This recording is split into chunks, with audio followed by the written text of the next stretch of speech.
It's Sunday night, 9 o'clock. Welcome to All Lacrosse Live. I'm Gary Groob in Toronto, and with me, as always, the team is back together again this week. I've got Shawn Slaght in Moose Jaw. Shawn, how you doing, bud? I'm doing pretty good, thanks, Gary. We missed you. I was too busy partying. Welcome back.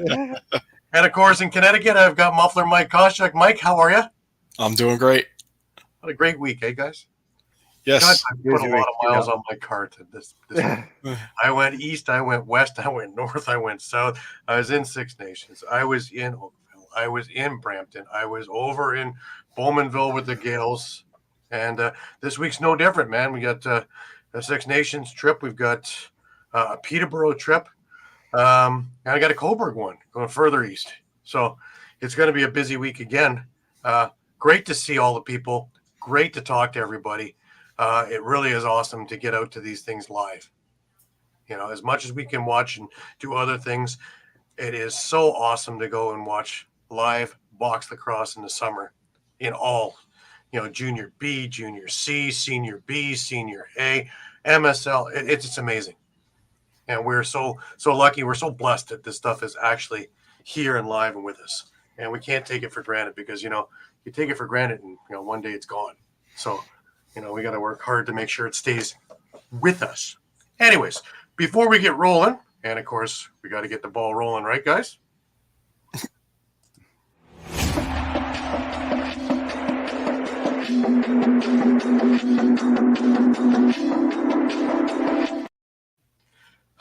Now we can begin. Just a reminder for the network that all episodes are streamed live across Facebook, Twitter, YouTube, and also Twitch. And you can get all the action on EOPsports.com. Remember, hit the subscribe, follow, and like buttons. Always share. Enjoy our affiliates. We got stuff for you every day of the week on Edge of Philly Sports. Please visit our website and have a look. There's obviously a show or two or five that you'd like to catch. They are amazing. They are the best in the business. If you missed a show, no worries. You can grab all the podcasts, all the major podcasting companies, which include Amazon, iTunes, Google Play, TuneIn, Stitcher, Spotify, and so much more. As well, you can catch it on the EOP YouTube page at EOP Sports, or if you're looking for our stuff in particular, you can go to our YouTube page, which, of course, is All Lacrosse all the time. Remember, you can stay up to date with all sports by visiting EOPsports.com with great articles from our huge staff of contributors getting bigger and bigger all the time, guys. And while you're there, please subscribe to our weekly newsletter. Also, it is a holiday week. And later on this week, of course, is a happy 4th of July to my American friends, Mike. But of course, tomorrow is Canada Day. Happy Canada Day to everybody in Canada. But also, lest we forget, it's we're just coming out of Indigenous Month, and I would be remiss if I didn't make mention of that. Speaking of the end of Indigenous Month, June was Indigenous History Month in Canada, and over the past 30 days, I've tried to show videos and articles related to the origins of lacrosse and the heritage of a people intertwined with lacrosse. I hope you've been as fascinated as I have, learning as much as I have as well. Thank you for following the videos and the articles daily. We try to give a wide variety of information to help with understanding and knowledge of the Native people, their heritage, and their culture. Way. So thank you very much. Remember, in November, it is Native American History Month, and we'll go somewhat the same way of daily videos just to remind everybody and to take a look. And understanding is the first thing of healing. Once everybody can get understanding of each other, then it's much easier to get on the same page and move forward. And I think we have a great opportunity with the Creators Game and a platform like that to really help move things along with race relations, really, and just get an understanding of where people are coming from, how they were brought up, all the different things, as well as it is so interesting once you delve a little bit further than just the surface and all the meanings and all the different things that I learn each and every time we go through these months. And I love it. I can't get enough of this kind of history. So please. It's their archive, so please be free to feel free to look through all of it at any time. So, a few things to just to remind everybody: it's finally here.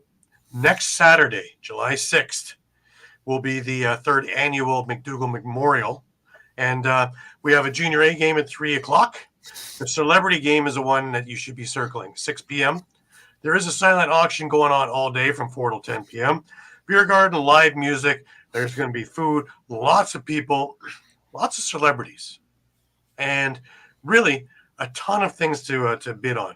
So really a lot of fun, not expensive, a great time for everybody. It's a great way to spend a Saturday night in the summer, and have some fun as well.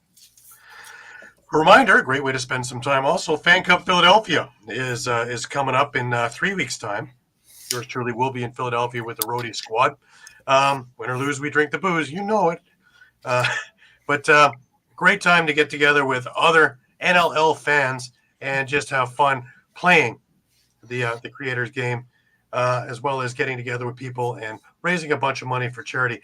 I believe last year's auction or tournament, by the time we were done, raised $12,000. Not bad for a one-day tournament with a bunch of hacks. Between just sponsors, auctions, things like that. Again, a lot of really great stuff. Online auctions as well as in person. So give it a look at the on Facebook, Fan Cup 2024, I believe. And there's a website as well that you can connect to.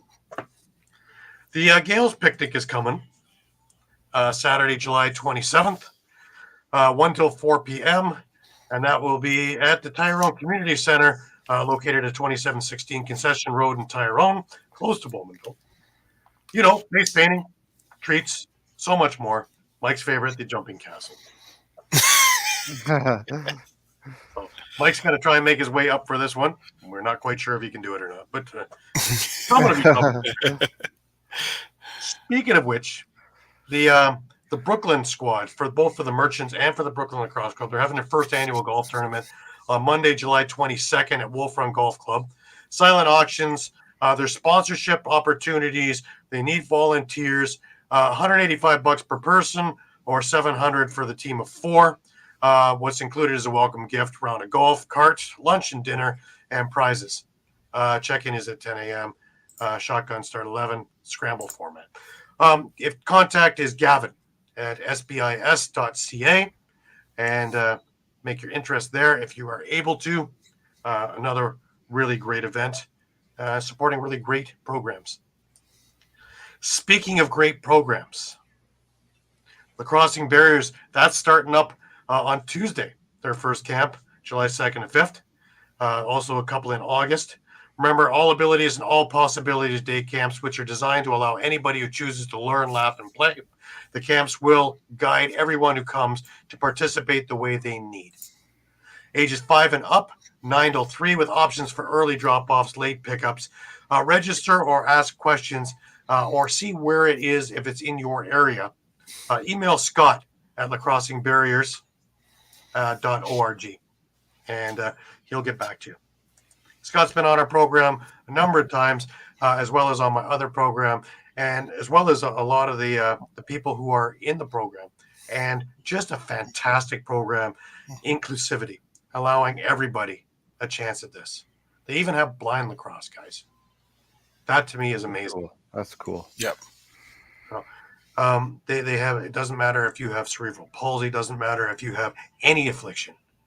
They will find a way to help include you in the way you need to be. And everybody has fun. Everybody learns. And really fantastic people, fantastic coaching, fantastic all around everything. Just an absolute class act from top to bottom.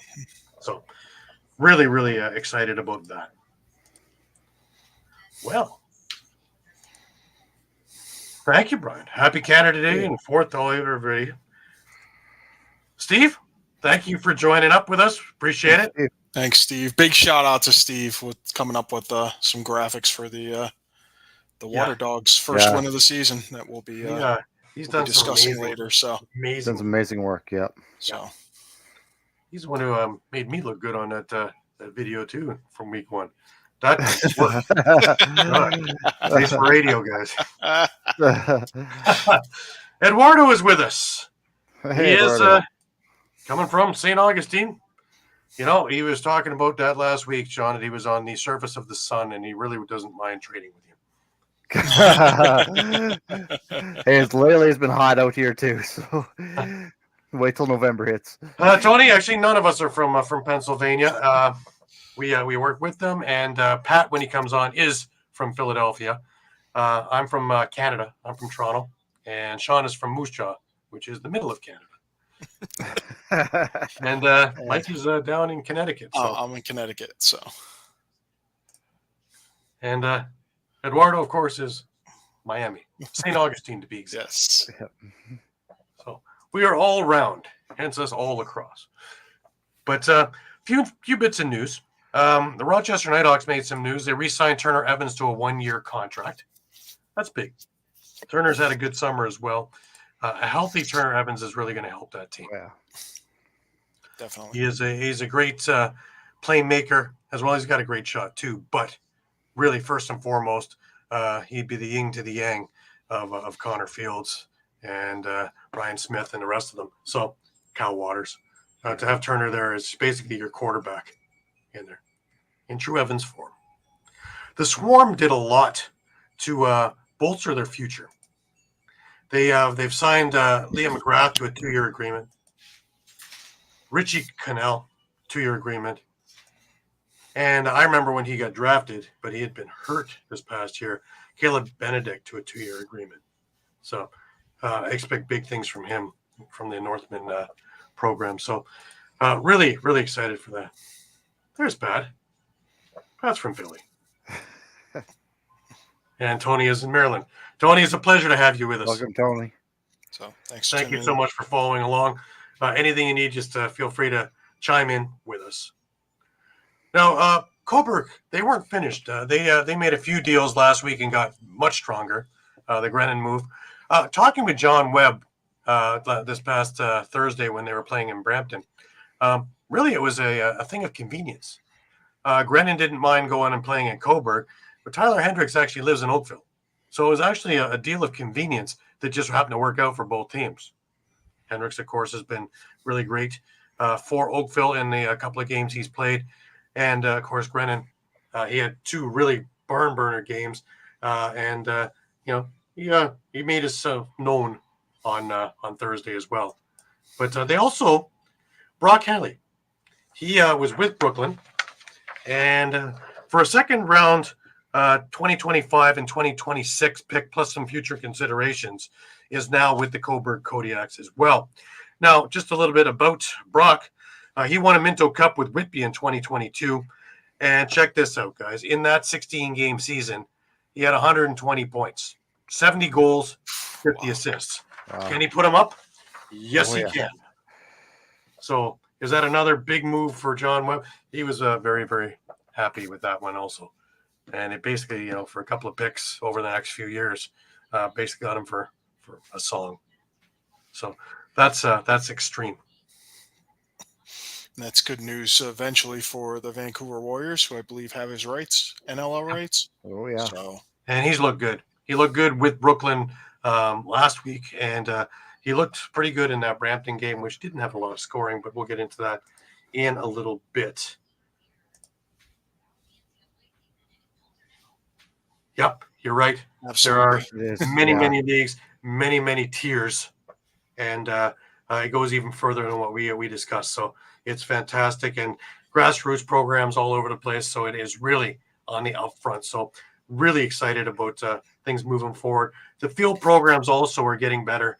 They really have some. Cuffler's got some great direction now. The commissioner and assistant commissioner are both good friends of mine, Scott Fox and Tom Bolesky, and we're working on doing stuff with them come the fall when their season is in full swing. It's going to be really an exciting time and a whole lot of changes coming and really a lot of exciting things going on in there. So moving right along here, the Canadian Lacrosse Hall of Fame announced their list of 2024 inductees. Player-wise, Pat O'Toole, John Swan, Jeff Snyder, and John Tavares. Wow. A long time in coming for a number of those names, like all of them. In the builder category, Bar Boys, Eddie Como, and Dan Richardson. For officials, Murray Taylor and Norm Isford. And for a veteran, Barry Richardson, as well as the Victoria Shamrocks. Go Shamrocks, go. 1996, unbelievable. The team over that decade. They were as dominant as we've been talking about Peterborough of recent. Each of the inductees left a significant mark on lacrosse's sporting legacy and lasting heritage of Canada's national summer sport. The formal induction banquet and ceremonies will be held in New Westminster, BC, at the Canadian Lacrosse Hall of Fame in the Anvil Centre, November 2nd, 2024, if maybe WestJet will be off strike by then. Maybe Air Canada will get us there. God only knows. Now, guys, we've been getting a lot of news recently about World Lacrosse and them in putting on a shot clock, which, if you remember correctly, was my big gripe last year doing the Worlds, was we've been spoiled with the PLL and the 2-point goal and the shot clocks and all the other things to make it a much quicker moving game. And I really I lost touch and forgotten how slow a game can go when you have a team that's really good at passing and can kill 4 or 5 minutes at a time, just putting it back and forth and up and around and back and forth and up and around, especially when the teams aren't evenly matched. So get up by 6 or 7 or 10 and then just show us your passing clinic. So a shot clock is, in my opinion, very necessary. The international governing body has proposed adding a shot clock to all World Championship and qualifier events. If passed, it would apply to all men's championship events and qualifiers held after January 1st, 2026, with the 2027 men's championship as the first to use it. It would apply to women's championship events and qualifiers held after January 1st, 2027. The women's under 20 championship would be the first. It would be required only at qualifiers and championships, not at grassroots, recreational, or other domestic national programs. Currently, the proposal calls for an 80-second clock, but the release states the rules committee would finalize details. Now, all of a sudden, weighing in, we have a couple of heavyweights.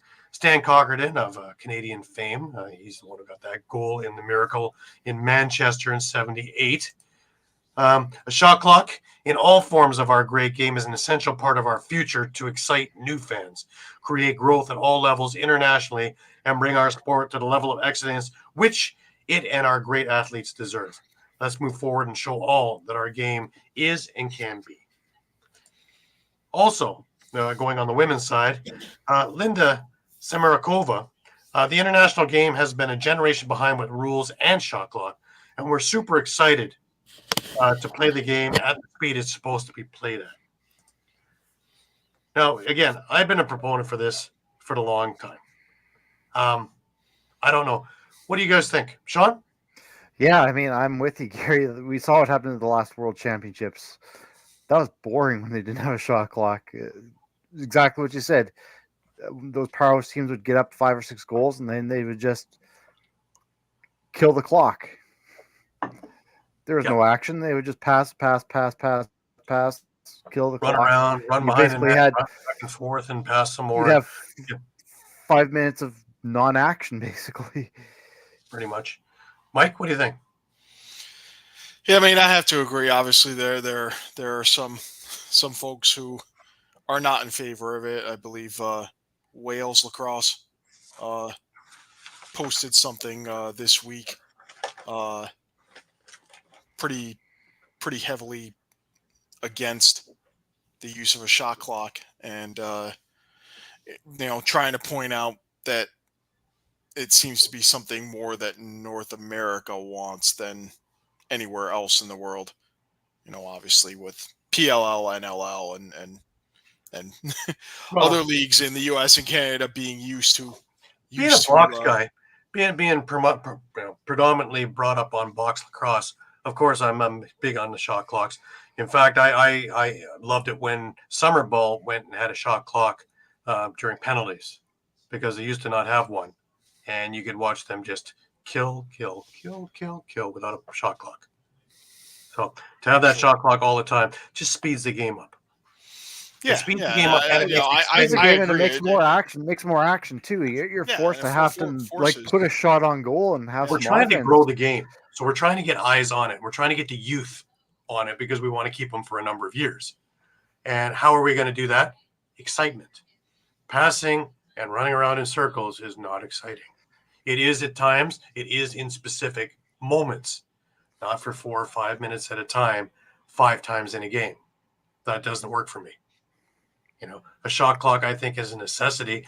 I really, like I said, I couldn't believe how much I had been, spoiled or pampered by the PLL and all the different rules that they had put in since their inception, and how they were glaring when I was watching World Lacrosse last June, live and in color on the sidelines, and just originally you're looking at what's missing here, and then it's dawning on you, oh yeah, the speed.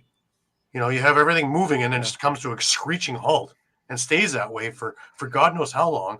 Then a shot comes, or a team just goes off and scores 6 or 7, and then shows us their passing prowess. That's just not exciting in my eyes. No, sorry, Gary. I was going to say I agree with you. Like you said, we need more eyes on the game, and making it a boring product, sorry to say, is not going to help that matter. I was just thinking, like, let's compare that to say another sport like basketball. Could you imagine basketball without a shot clock? Yeah, we'd have the Harlem Globetrotters. Yeah, Simply, the exact same thing, right? Pretty much the exact same scenario. And Tony, I agree with you to a point, but being one that's out in Europe a number of times for Rebeski tournaments and other things like that, they are getting a stronger foothold, and they are becoming more prominent. In fact, we even had one player make it to the NLL from Finland or something like that. So they are starting to come, and the level of lacrosse is increasing. But I agree, sheer numbers and sheer power right now. I don't see them having much of an influence, but I think Wales is the exception, not the rule. I think most places either don't care or want one. So I think honestly, if we're trying to grow the game to the younger crowd, which is where we need to have it, if we want to sustain this little bit of a burst that we're getting, especially with the Olympics coming and with sixes, because there's a shot clock in sixes. So if we're going to show that to the world, we might as well show them, similarity in the game. So at least people can recognize it when they see it somewhere else. Not, why is this one so much slower than what I watched in the Olympics? We can't have that. Like the only thing I could think of is, as a con, this is, again, I'm just playing devil's advocate. I'm totally for the shot clock. Only thing I could think of is the fact that if you're getting two really lopsided teams with the shot clock, the score could get way out of hand way quickly. But again, that's neither here nor there. I still think it's a boring product if you don't have that shot clock. Well, to that extent, though, then you're getting a lot of goals, right? Which is exciting still. Yeah. Unless you're on the other team. But, that just gives you incentive to build, right? And a lot of these teams have made huge strides. So it's not like we're going to put something to somebody who's played a game for 40 years and now you're going to put this other thing in there. We're talking about, guys who have played with shot clocks and played box, and then now at the world stage are going to do it again. And if they're using an 80-second shot clock, by no means are they stretched. 80 seconds is plenty of time to set up a play and get a shot off. Yep. By the time it's said and done, I wouldn't be surprised if it goes to a 60-second shot clock. But it's neither here or there. As long as there is a shot clock, that means in a minute and a half, it is going to switch over. So it can't be just a constant barrage of slow or stop and just kill momentum. Because I found that in a number of games last year in the championship, that it may have had a good twist to start, but boy, oh boy, did it ever drag in the second half when you had big leads. So anyways, that's just something to keep our eyes on. Be interesting because, again, it won't take effect till 2026, 2027, which, by the way, is just in time for getting ready for the Olympics. So, so when we can introduce sixes in the Olympics and introduce the rest of the game once we have people's eyes, like I've been jumping up on my soapbox forever. I don't care how we get the eyes on the game. We can teach them tradition after we get them in the game. We got to get them to look at the game first. Really, first and foremost, that's my biggest thing, is we got to get them somehow, some way, some version to get them to look at the game. Because nobody I have ever met has looked at this game and go, nah, no thanks. Everybody is just, wow, what is this? Where can I get to see more? And there it grows. So biggest thing, get eyes on this game somehow. And if we're going to put our best foot forward, we want to get the most excitement for our buck. So that's my thing. Anyways, before we get into all the juniors and seniors and everything like that, just a reminder that this part of the program is brought to you by Sherry's Tickets. Great moments don't just happen, they happen with you in the crowd. Sherry'sTickets.com is easy to use and has no hidden fees. The price you see is the price you pay. Pay less, play more with Sherry'sTickets.com and get the tickets you want. Save even more by using the exclusive promo code EOP10 and share an experience that will live on. Don't pay hidden fees and save 10%. Why use any other ticket reseller and get those hard-to-come-by tickets to the big game? If you need a more personal touch, give them a call at 610-494-5050. Sherry'sTickets.com also has great theater and concert tickets that are hard to get your hands on. Remember, don't overpay with the rest and save with the best at Sherry'sTickets.com. For that next great moment, save 10% by using the promo code EOP10. Great moments start at Sherry'sTickets.com. And we have Dave with us. Dave, what's going on, man? We're all doing well. Really great to have you with us.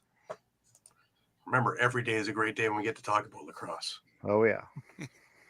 So we're going to start off with the West with juniors. Shawn, we missed it last week, so you're going to have to get us caught up and see what's going on in the West Coast. All right. Don't have much going way back to last week, but I'll at least start with this week, and we'll go into the standings and see where things are at. But start with Sunday night. Last Sunday night, Victoria down New Westminster, 15-11.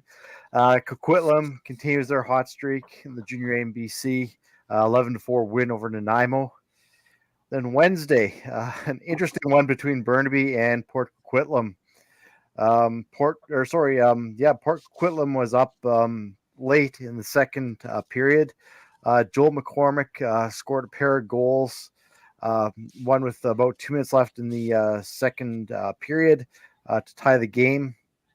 They scored again with at 9:51 of the third to give Burnaby the lead, which, by the way, McCormick had 5 goals in this game, so he was on fire. But Hunter Meyer for Port Coquitlam scored with 8:59 left in the third, and we are headed to overtime.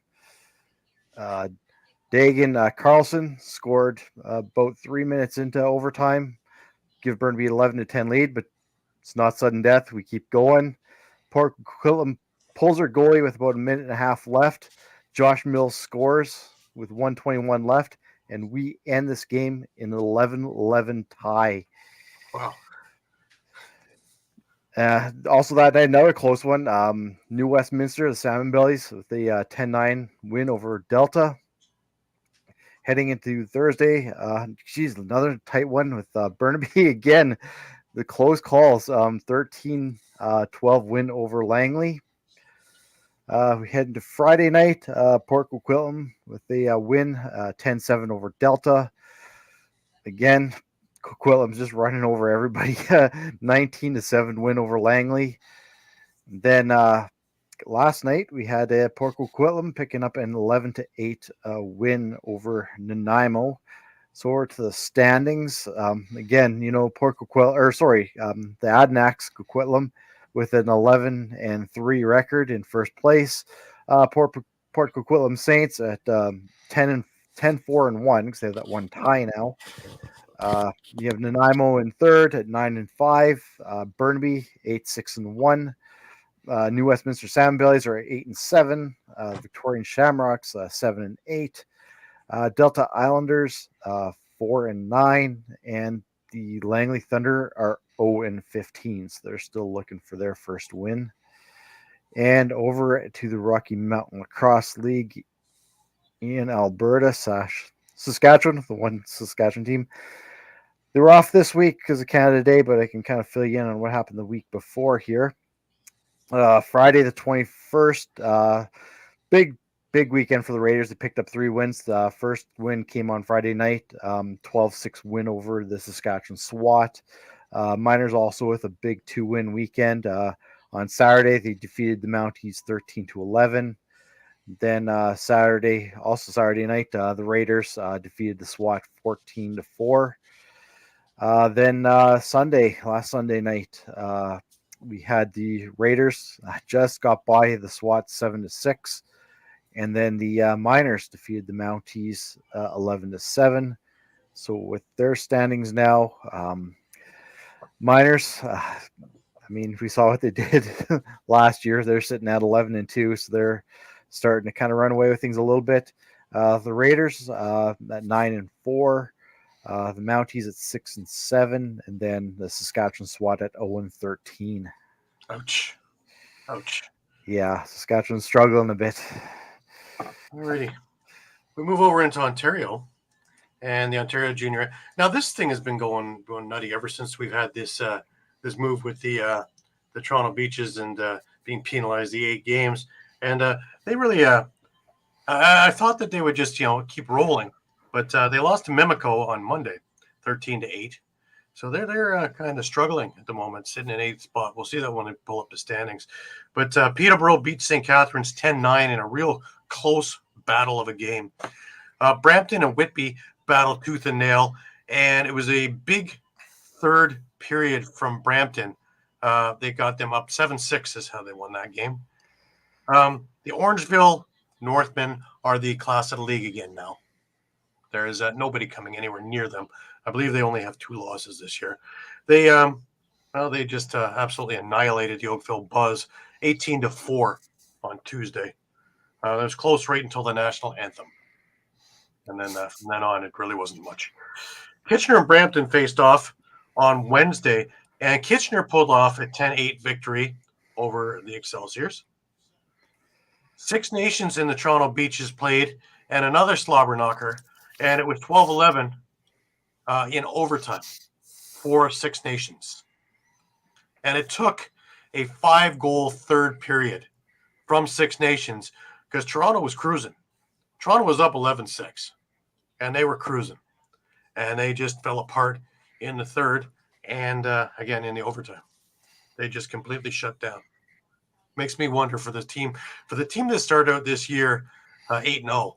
Or 12-0 or something like that. It just blows my mind, the Jekyll and Hyde that happened here. Burlington and St. Catharines. Now, St. Catharines has really started to impress me, even though they're not winning all their games. They lost to Burlington 7-6, but you're talking about the former Minto Cup champs from last year. That's a heck of a showing in my eyes. And it's funny because it was 6-0 for Burlington after 2. And 6 goals by St. Catharines in the third made this one ever so interesting. But one from Burlington was enough to push it over the edge. Now, just to put it in a little bit of perspective, the 1 goal came. It was 3 goals for St. Catharines. It was 6-3, 7-3, and then 3 goals in the last minute and a half for St. Catharines to make this thing a 7-6 game. I'm curious if they had 2 or 3 more minutes, what would have happened? Because they certainly found a way to really, really put a scare into Burlington. The Beaches did come out flying on Thursday. They played the Peterborough Lakers, and they beat them very soundly 11-2. It was more of an exclamation point of a game saying we're not dead yet. St. Catharines came back, and Oakville already was smarting from a big beat earlier in the week.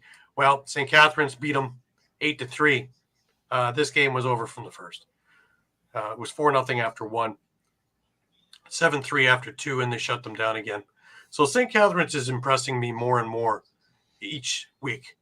So by the time the Minto Cup rolls around, we might actually have a pretty viable St. Catharines team. Orangeville played Mimico in a battle of the tops, and Orangeville came out on top Thursday night, 8-6. Really great game. Whenever those two teams meet, is definitely one to circle on the calendar and find a way to get out there. Again, $10 doesn't cost you a whole lot of money to watch it. This is guys you're going to see in the NLL in the next year or two max. So Kitchener put out another beating on Oakville. Tough week for Oakville, man. Tough week. 10-5. So really rough week for Oakville this week. And, you know, that was a pretty good program. So I'm hoping they right the ship. Peterborough came out and surprised Whitby. And I don't mean by a little bit. It was 16-4 on Friday night. So, you know, parity in the league, anybody on any night seems to be able to get by anybody. Now, the Beaches and Orangeville met up yesterday. And what a game that we had. We had a 14-13 overtime win by Orangeville. This thing was back and forth. It was 3-2 for Orangeville after one. It was 9-6 for Orangeville after two, but a big third period. 7 goals Toronto was able to put up and turned this 13-13, putting it into overtime. And in overtime, you had Bowie Horseman scoring quickly enough. And that was the end of that. Brampton and Mimico met up, and, according to this, it was a 4-1 win for Mimico. Something tells me that the stat isn't up to date because there was no scoring in the second or third, according to this. Finding it very hard to believe. So we'll look into that and see if we can find something else in that. Taking a look at the standings. Let me just pull it up here for you guys. The Orangeville Northmen, 14-2. The goal differential is a +68. That's mammoth. Mimico sitting in second at 10-5 with a goal differential of 15, which is also big considering that Brampton is nipping at their tail, 9-7 with a goal differential of +20. Peterborough Lakers 9-7 with a goal differential of +10. Sitting in fifth, you have Burlington 8-6 with a tie.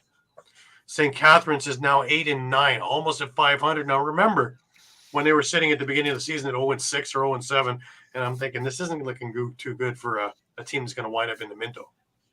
Well, they're looking pretty respectable, sitting in sixth, and a couple more wins next week, and we could talk about St. Catharines sitting in third. That's how close this is. This is crazy. Six Nations at 7-9. The Toronto Beaches, again, remember they had 8 wins taken away from them, sitting at 7-11. The Whitby Warriors at 7-9, Kitchener at 5-11, and Oakville again having a really rough week at 4-12. The goal differentials are what is really killing me. Both Kitchener and Oakville are at -41s, so giving up a lot of goals. But the Beaches, now that they took away and gave them zeros on the games that they took away, well, guys, at a -31. So, things are very interesting there in junior, and became a lot more interesting with all of that. Now, Dave, a shout out to Daughters Faith. Awesome. Yes, best of luck. Yeah, absolutely. Heading to the Nationals in Virginia the week of July 10th to the 14th. Absolutely. Congratulations and best of luck. Absolutely. Now, moving over to Ontario's Senior Lacrosse, Senior B. Only a couple of games this week, but hold on to your hats, guys. Now, I got a game for you. Well, we're going to start out with actually last Sunday's game because, it hadn't quite been over by the time we went off the air. And Six Nations was playing Brooklyn. And, of course, the number 1 and number 2 teams facing one another. And, of course, no love lost between them. Well, this was simply a parade to the penalty box. So much so that there was one point, there was a 14-minute penalty given. Yes, 14-minute penalty. I have never heard of that before. But 2 5s and 2 2s on the same guy at the same time. Absolutely nutty. But just it was an ugly win. It was an ugly win. But the Six Nations Rivermen came up with an 11-6 win in this, shall we say, Donnybrook-filled game that absolutely no love lost in this game. This played into Friday's game because Six Nations went into Hamilton, and again, Six Nations sitting at 12-1, and Hamilton sitting at 5-5 with a tie. And you would normally think that this is just a cakewalk for the Rivermen who have been lighting it up all year. Well, let me tell you, Hamilton came out with a 10-8 win, guys. Yes, they did. Oh. Yes, that one is one that made us all raise a Spockian eyebrow, enough to really try and delve into it a little bit more. And, the top three scorers for the Rivermen all year have been Wes Whitlow, 21 goals, 26 assists. Jordan Durston, 15 goals, 25 assists. Jordan Goddard, 14 goals and 23 assists. None of them played in this game. Now, nothing came out of the league of whether they were suspended or something like that, but just coincidentally, none of the top scorers were there for the Rivermen. But Hamilton, the guys who were supposed to score, scored. Ty Argent, 2 goals, 3 assists. Shane Halliwell, 2 goals. Cooper Day Allison had a day of days, man. 3 goals and 5 assists. And they were able to pull us out in the third. This was 3-3 after 1, 6-6 after 2. We were at 7-7 halfway through the third. A 3-goal run from Hamilton, and that sealed the deal here. They exchanged one more set of goals. 10-8 is your final. Hamilton beat Six Nations. Just an absolute, my God. We were still shaking our heads at the Gales game yesterday with a few of the guys who do both of the games. The other game of the week was Owen Sound went into Clearview to face the Crushers. Now, the Crushers' record is, I believe, 3-8-1 or 3-7-1, and really it's not indicative of the team that they are. Now, we talked a couple of times about how they lost 1-goal games to Brooklyn and just heartbreakers, and just are just on the cusp of doing something great. But something we haven't really talked about is Owen Sound, and Owen Sound put together a terrific game and a great game plan, and really did, with the exception of the second period in which they gave up 5 goals, really were able to stop this Clearview attack and wound up winning 12-9 in this game. So if we're looking at the standings up to date, let me just get this up here.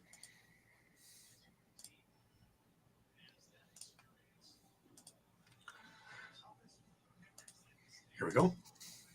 The Rivermen are up there at 12-2. Brooklyn sitting at 10-2. Hamilton at 6-5 and with a tie. Owen Sound 4-8 with a tie. Clearview 3-8 with a tie. And the Ennismore James gang 1-11-1.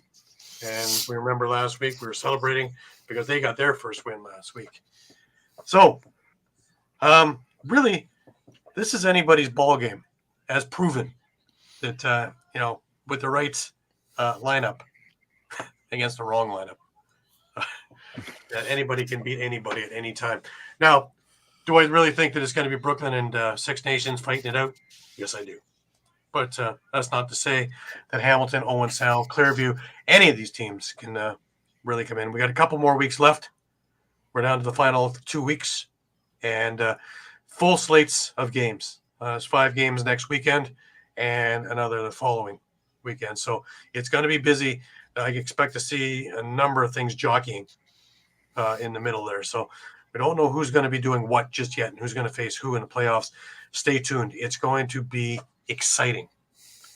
Now, just before we head off into the WLA, a little bit of show ID, and then we're going to go to the Philly Sports Trips.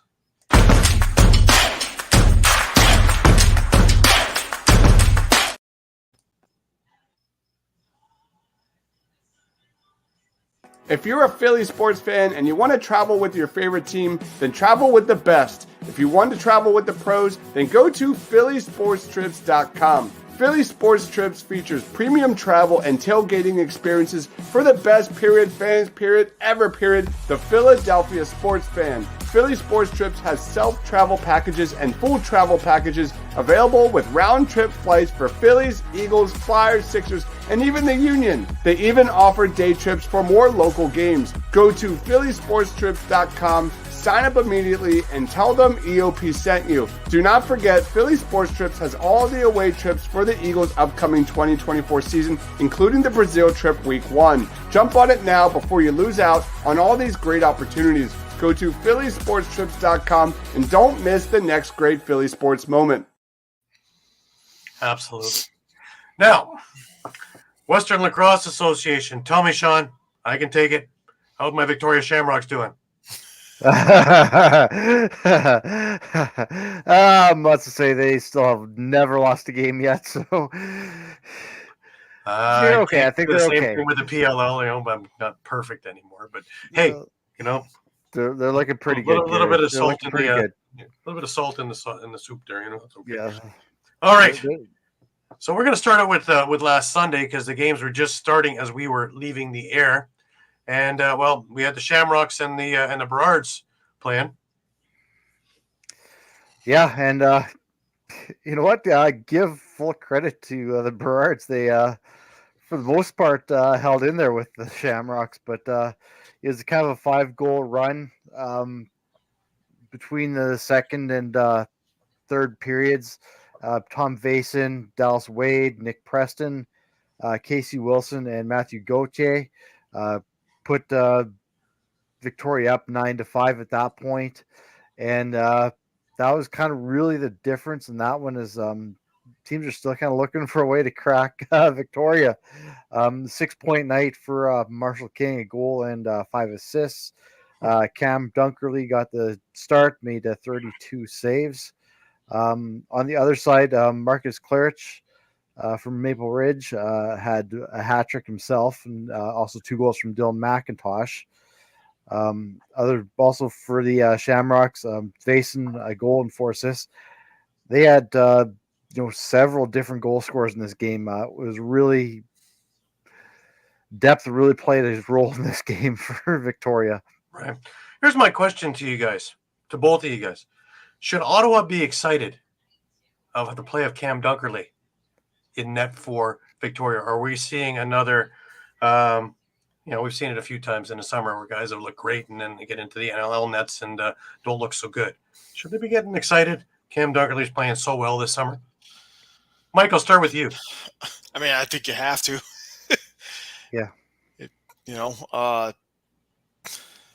I think the number of cases we've seen over the last couple of summers where we've seen goalies kind of break out and then continue that trend into the winter with an NLL team has kind of outweighed, maybe the most egregious example, where it wasn't working out would be Devlin Shanahan, with Nanaimo. Yeah. Where he had, a decent summer, but just kind of came in when Matt Vince got injured in Buffalo and kind of got shellacked a bit. Yeah, it's a good point because we can also think back to Zach Higgins and his great summer last summer, and really he was the backbone for Philadelphia. That could have been a whole lot worse over in Philadelphia without much of a defense. And Higgins facing 245 shots a game and really just absolutely standing on his head, literally, as well as figuratively, because I'm sure at a couple of times he'd have to flip over and circle to try and stop a few of these things. Yeah, definitely. I mean, without him, New West doesn't make that Mann Cup run for sure. Yeah. Sorry, I was just going to add, Gary. I mean, to look at the other side, you do have to look at the fact that you're looking at different size dimension nets. You can use the wood stick in WLA, different size pads. But that being said, Cam Dunkerley has shown flashes of brilliance with New York. So maybe just this extra time, this extra action, and seeing those extra amount of shots is just what he needed this summer. Right. The goal that comes to mind actually is Alex Bouquet, who just lit it up one summer and then came into Buffalo and just couldn't get it right. And, Then he went over to Saskatchewan and 60-40 and still having a good summer, but he's not doing much NLL stuff, is he? Yeah. Yeah, and I think I see it as a win-win situation for Victoria when you have another young goalie in Chris Origlieri, and I think both those guys are kind of pushing each other, Right. to be better, and I think Origlieri, I mean, for all intents and purposes, if you're a Seals fan, you might want to be a little worried potentially about a sophomore slump on his part, but he's not showing that right now with his summer play. Right. All right, let's move on over. We had the Salmon Bellies and the Timbermen also last Sunday night, and the Timbermen came out on top big in this one. Yeah, their offense finally kind of showed up. And honestly, there's not much to say about this one. I mean, it was Nanaimo right from the beginning, and just kind of looking at the stats. I mean, Zach Mans, Jason Knox, and Taylor Clark all had hat tricks for Nanaimo, and those are kind of guys that are really looking to step up.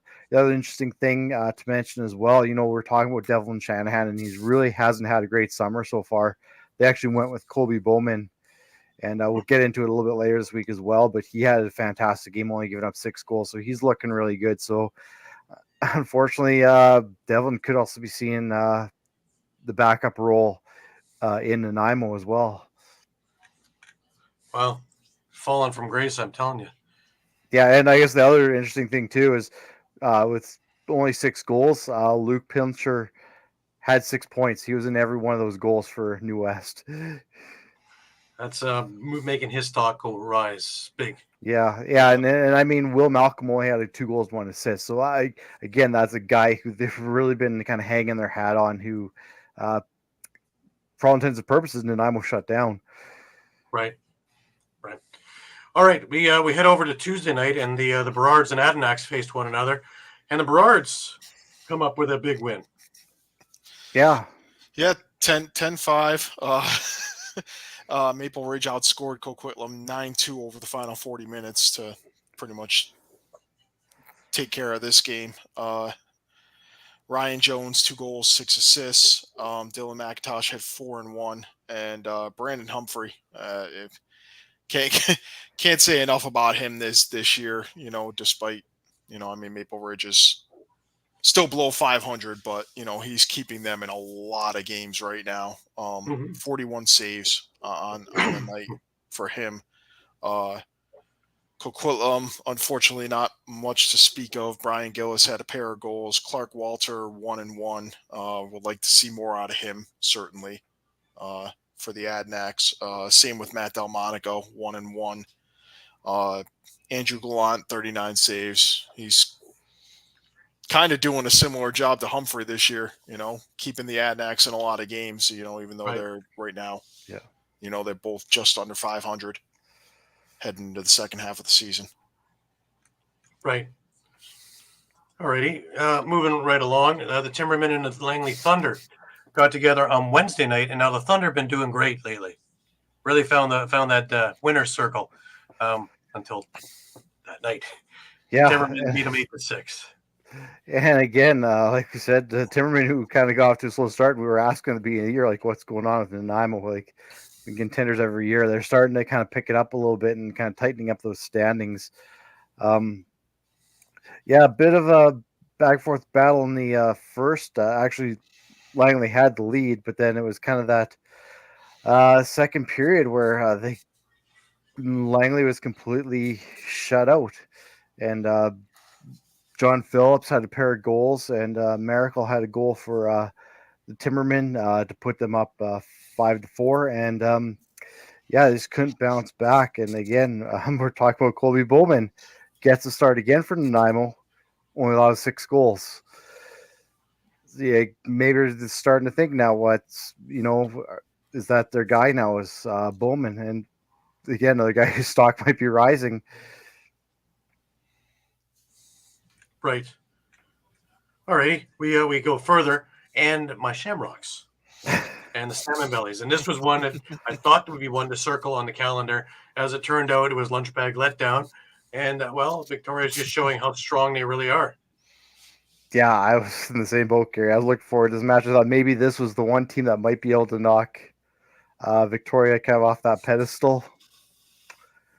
Not so much. Not at all, really. No, I mean, when you go down 5-0 right off the bat, that's tough sledding, especially against a team like Victoria. Well, you look at the shots in the first period, it was 25-9 for Victoria. Yeah. That's nuts. That's a tone that I don't think that any team can kind of overcome. No. And I mean, Tom Vason, 8-point night, 7 assists and a goal, 4 goals by Marshall King. They're just firing all cylinders. And again, they got so much depth that anyone can score, anyone can make a play. On the other side, New West, again, one guy doing all the work. Will Malcolm had 4 goals and 3 assists, so he had 7 points. He was in on every single goal. I don't know what else to say about that game, but now again, my question with Victoria, and of course, I really hope that the answer is in my favor, is when you put that lineup and put that beside the NLL All-Star team over in the MSL with the Six Nations, can they match up? That's the question. It's by far the most stacked lineup. It's by far the most stacked lineup in WLA, but is it the most stacked lineup to cover MSL as well? And remember, it's going to be in the East this time, not have the Victoria crowd behind them. And that might be the one. That might be the one thing. I'm just looking up and down. Victoria's lineup: Marshall King, Matthew Gauthier, Cole Pickup, Clark Peterson, Patrick Dodds. Back in, you got Adam J. Boy, I mean, that's tough because there is, like you said, an NLL All-Star in Six Nations, but it's not like Victoria's a bunch of nobodies over there. Yeah, they're not slouches. I'm just wondering if they can match up. Again, you got Chris Riglieri and Cam Dunkerley, and you got Warren Hill, and you got Doug Jameson over in Six Nations, right? So,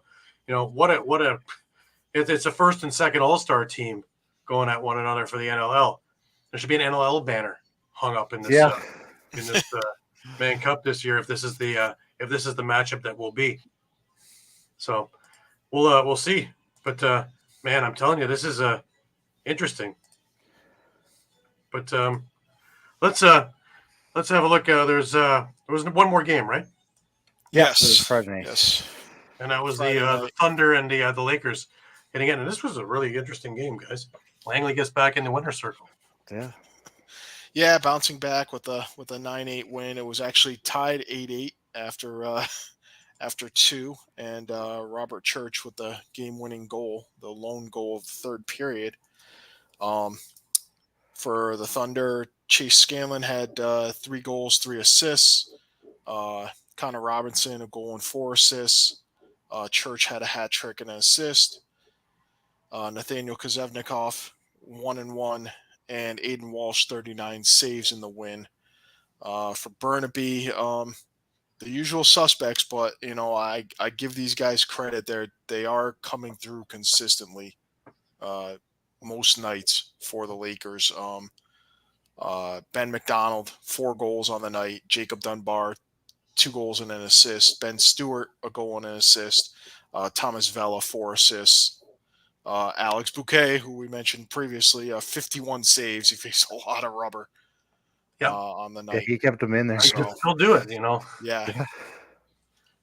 But but Burnaby falls into a virtual tie for last with the loss. They're now 3-5. They've lost 4 straight after starting 3-1. I'll bring up the standings. I was going to say, look at the standings because it's kind of a logjam after that. The loss doesn't really mean too much right now. No, it is pretty crazy, and I had said, when we were chatting during the week, I had told you guys, if the Salmon Bellies can't beat the Shamrocks, I mean, they're over 500 and everyone isn't, but we're only halfway through the season. They still have to play Victoria 2 more times. I don't see, the way I see it, everyone below Victoria could end up under 500, to be honest. And I think any of those spots 2 through 4 for the playoffs are open at this point. I mean, Right. had New West won this week, I would have said, okay, hey, look, now you got 5 teams fighting for 2 spots. Now I think it's 6 teams fighting for 3 spots, because I don't think New West is a lock right now. Right. So Not the way they're playing. No, not recently. And No. they've dropped their last 2. But what gets me is their and I goal mean, differential is it's only a +7. This is a team that usually is able to put up a lot of goals. yeah, and it's odd because earlier in the season, the website was noting that that your tiebreakers were points and then wins and then goal differential, but it doesn't seem to be there now. Now it shows head to head there. So Right. and I would, Well, hey, look, I totally agree with it. I think if you're tied with the team for the last playoff spot, I would think your head to head Yeah. should weigh a little Second more first, yeah. than just a goal differential, because all it takes is 1 or 2 bad games Sure. to wreck a goal differential, where you can turn around and say, hey, look, we swept this team during the season. I mean, with that in mind, I was gonna say, with as far as Burnaby goes, you see they've lost their last 4 after starting 3-1, but 4 of those 5 losses, 2 to Victoria, 2 to New West. So when you look at the rest of their schedule, they're playing all the teams around them that are fighting for these spots. Yeah. They have so you're looking at 10 more games, and you only have to play New West and Victoria once more. Yeah, that's the point I was going to make. I can't remember if it was last year or 2 years ago, where we had the whole whackload of teams that were tied. Yeah. Could we see, I'm thinking at least, 2 through 4, you could probably have 5 or 6 teams tied for that spot. You could, yeah. And so that those head to heads are gonna come in. They're gonna be really important. Well, Yeah. from second So to we could just have a second to mess of 7, there's only tiebreakers a if you have 3-game that many difference, teams. Yeah, and I mean, and certain ones, I don't know offhand, but certain ones are already, decided. Certain head to heads. Right. Like I think Coquitlam has already swept Nanaimo, for instance. Right. Yeah. And there might be another clean sweep, I think, already that's happened. I just don't remember the teams offhand. Yeah. Well, it's the Right. one thing I just Goal noticed looking at the differential standings too, is just absolutely blow my mind that everybody, with the exception of the top 2, are negatives. Everybody. Yeah, I was just going to say the one thing that never just kind of mind. jumps out to me is that the fact that Burnaby and Nanaimo too, even though they're down the bottom, they still got games in hand. Right. True. Well, True. It's gonna be True. interesting. And yeah, well, especially this week. I mean, we just hit that last game was game 32 out of 63, so we're right at the halfway point of the season. And a busy week this week, right? Yeah. Yeah. It's actually Sean and I's busiest week. There's 8 games, so every team is playing twice, and I believe it's Coquitlam and Maple Ridge are each playing 3 games this week. So there could be a lot of movement by next Sunday. yeah, it's true. Oh yeah. So, Well, again, you get the Shamrocks and the Sandbellies going at it on Friday Again, yeah. again, and then the Shamrocks have the Adnacks on Saturday. Yep. And then Sunday's also busy with a couple of games. Yeah, and it is that Coquitlam Maple Ridge. I think that's their 3rd meeting, and that's for both of them. It's their 3rd game of the week. So, and every other team plays twice. So Right. So Yeah. it's a busy week.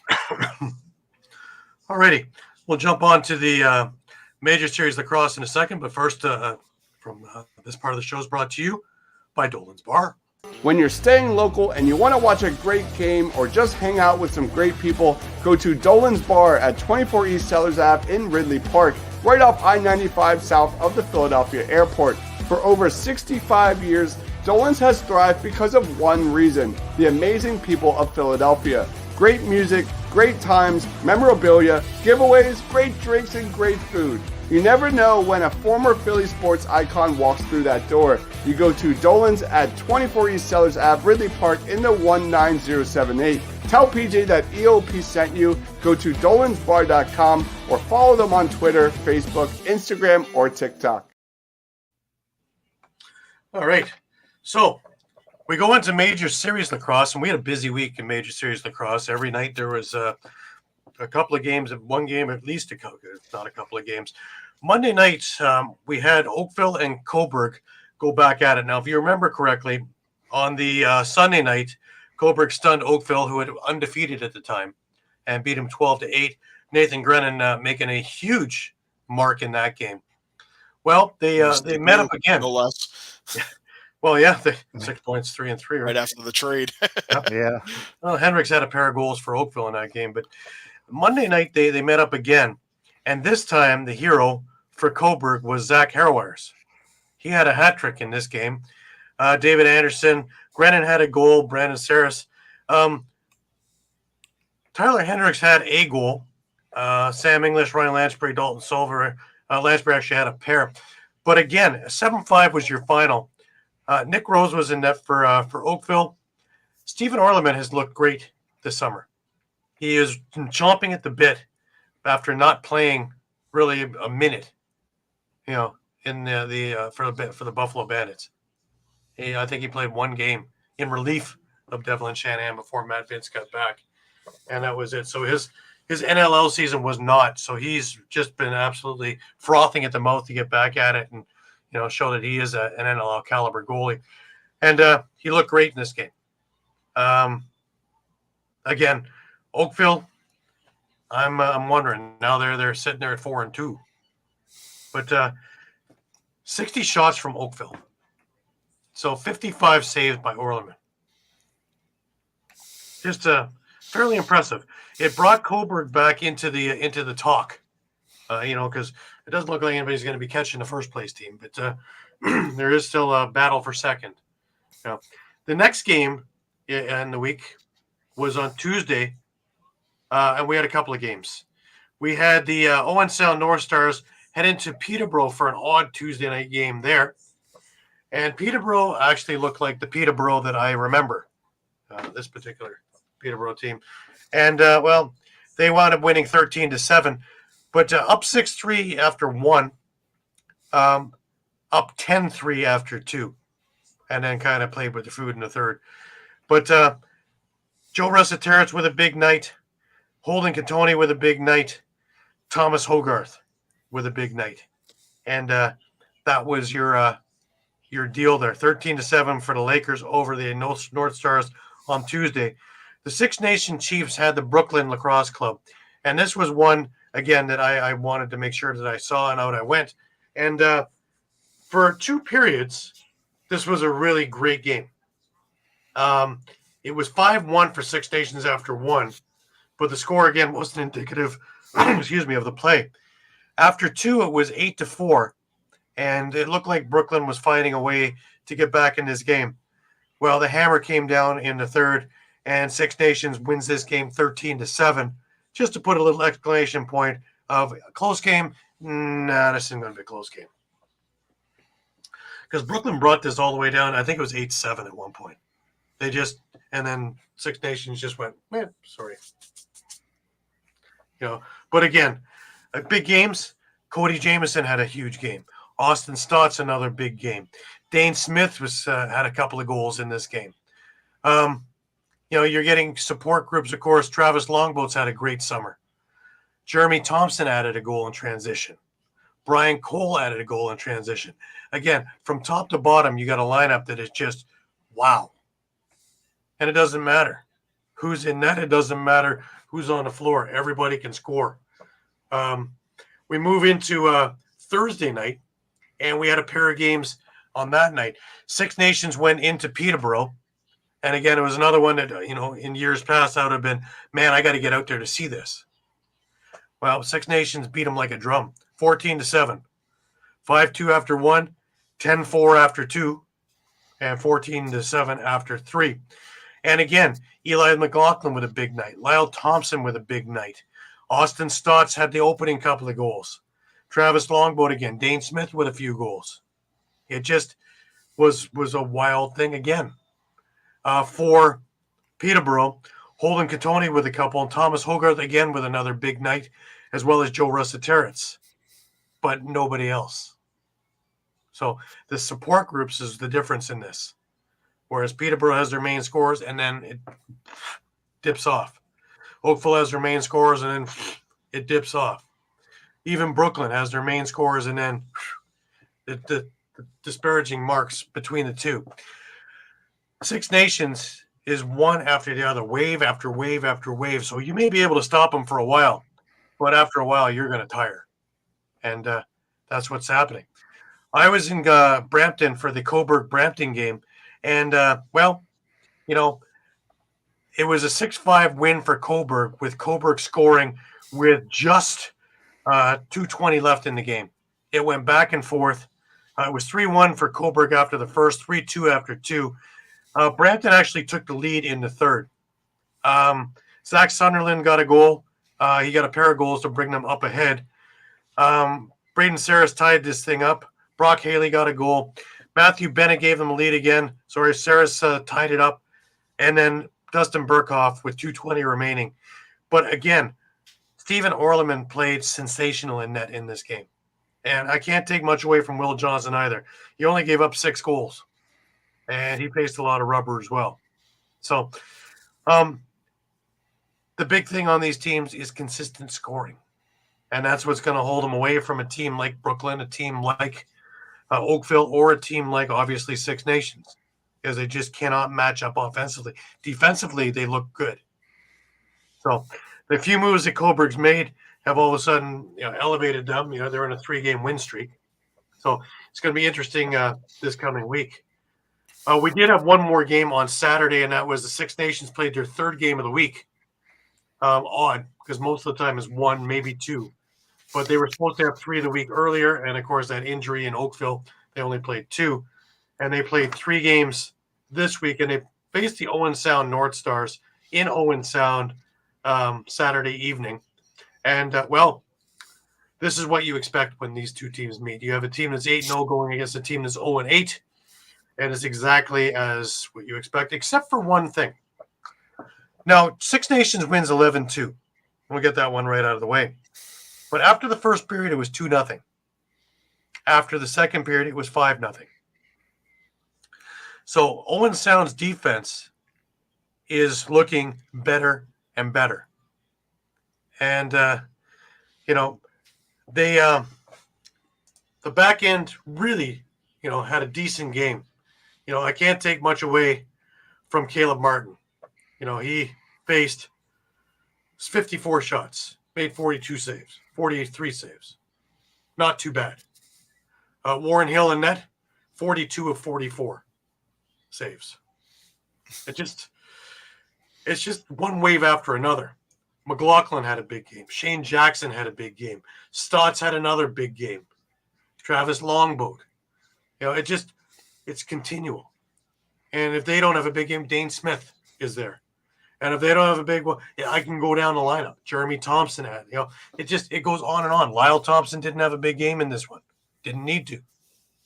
Support group, right? Everybody, everywhere can score. Owen Sound didn't get on the board until almost 2 minutes gone into the third period. And Jackson Webster. Now, just to show you how disparaging the goal differential, we're talking about 25 and 30 goals by guys like Lyle Thompson, Austin Stotts throughout the season.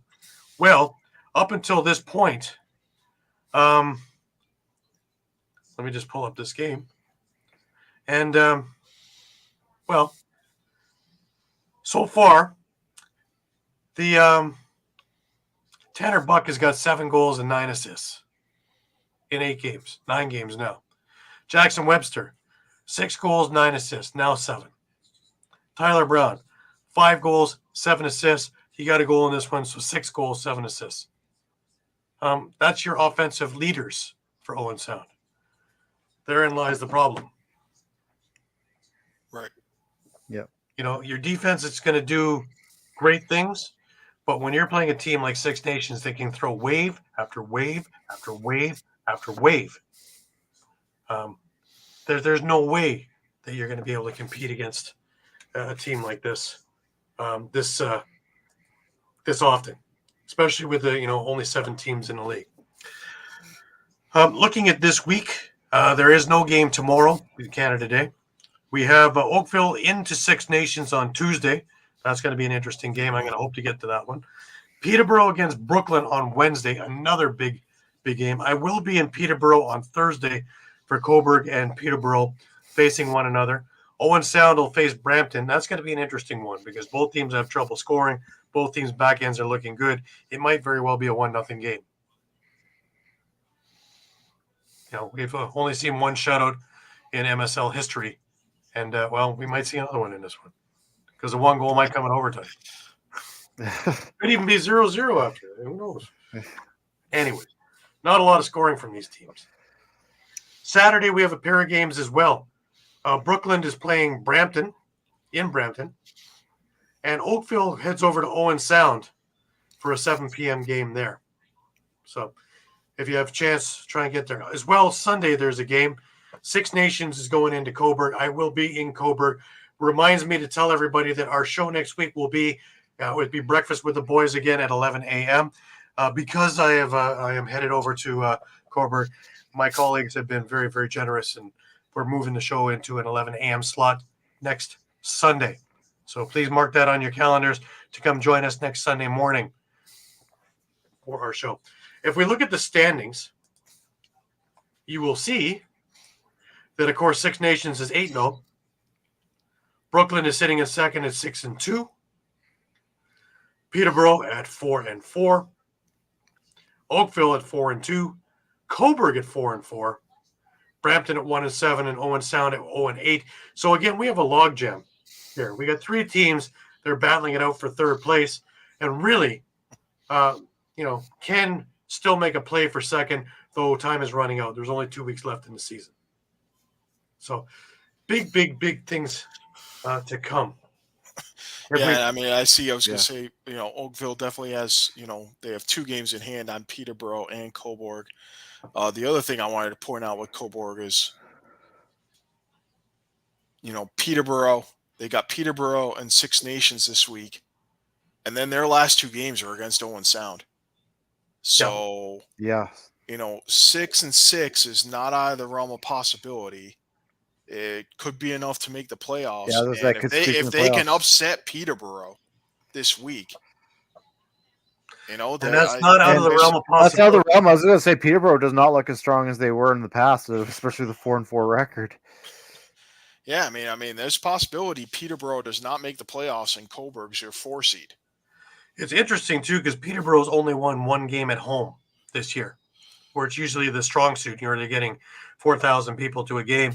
Well, you're getting about 2,500 right now because the Peterborough faithful aren't so faithful when they're not sitting atop the standings. So I hope to get more people out for those games, especially with it coming into playoff time.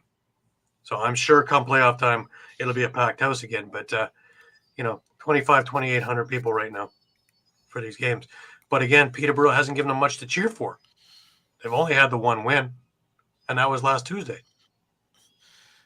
Yeah, and then the other thing I would say maybe working in Cobourg's favor is they've got the sweep of Oakville head-to-head. Yep.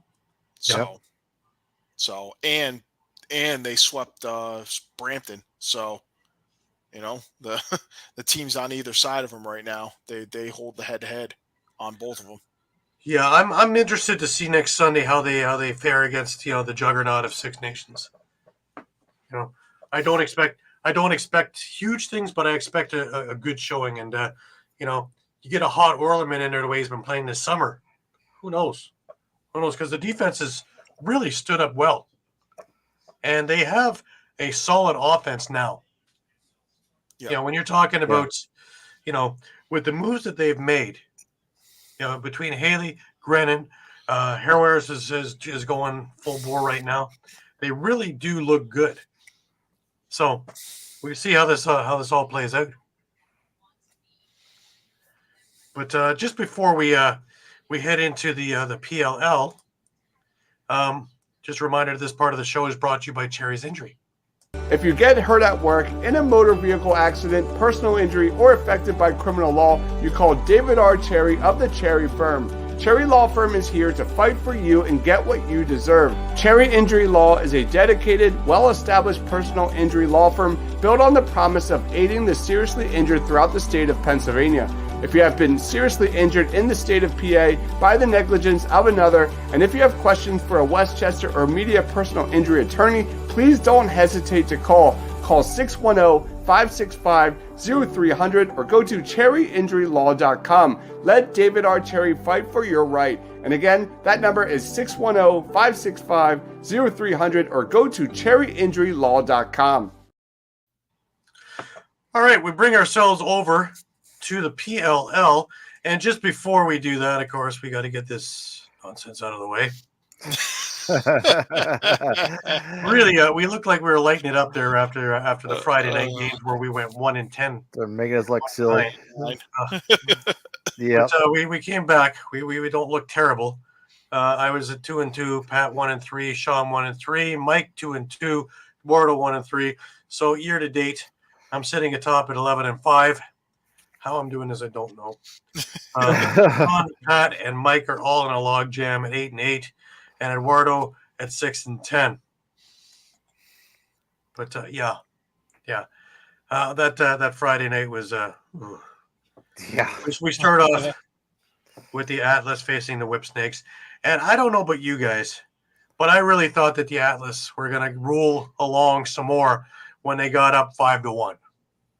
5-1 most of the way through that first, and then it just fell apart.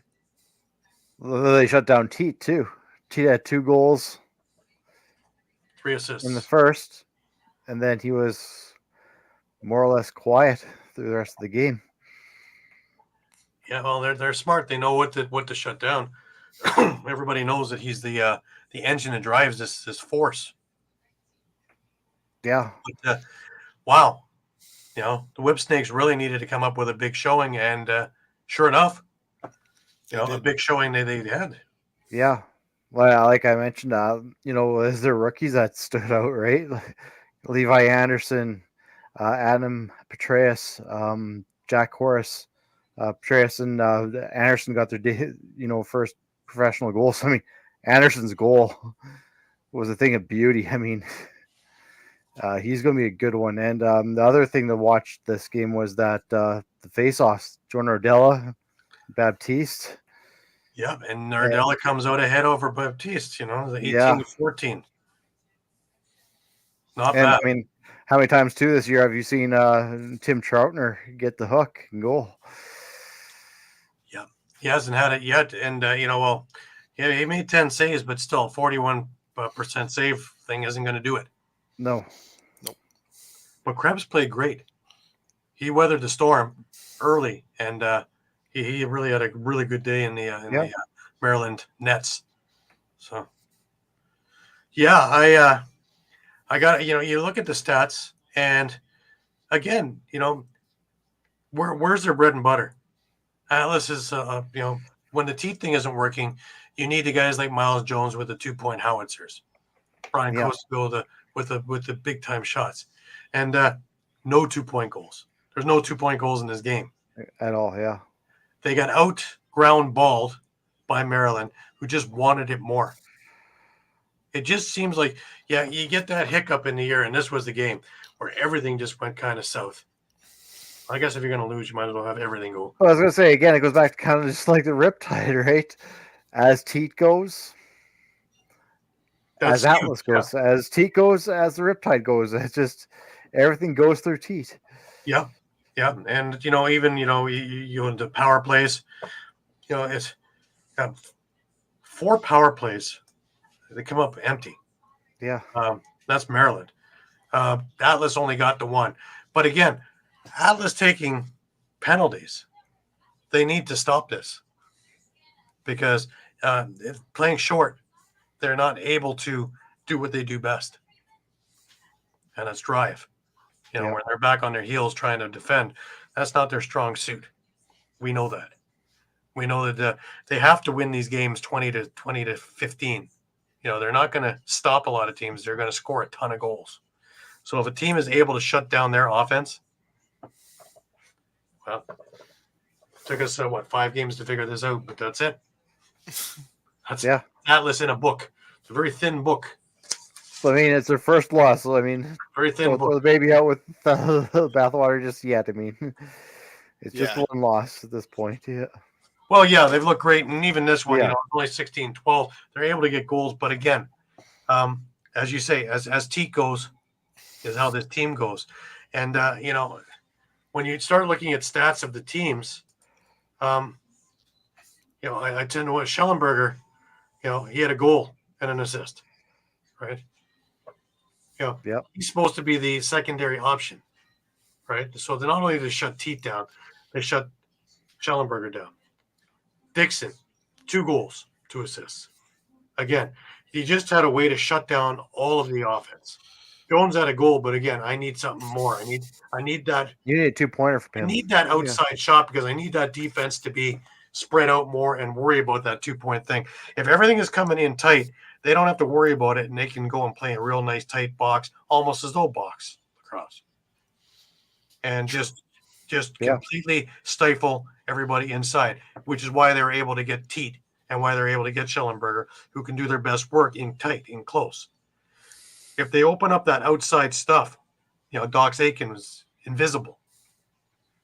If they can, open it up with Dixon, if they can open it up with Jones, then they start getting somewhere in here, and it moves and opens up that defense that they can't key off of Teat and Schellenberger, and away we go.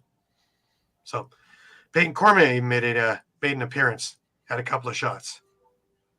Now, I have a little an affinity with him because, of course, I worked for his mother over at Costco. She was one of my bosses for a number of years ago. So pretty cool to known him since he was just a little boy. So for him to set the NCAA record for goals, and then now to make it in PLL and do okay, and can't wait to see him with Vancouver. Yeah, and see how he goes with the Warriors. This is gonna be exciting.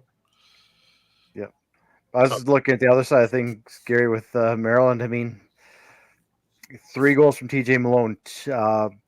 We had a couple of goals from Levi Anderson, a couple from Petraeus, a couple from Chorus, a couple from Williams. Like, they were scoring by committee. They're starting to show a little bit of depth now, which is probably good news for the Whip Snakes.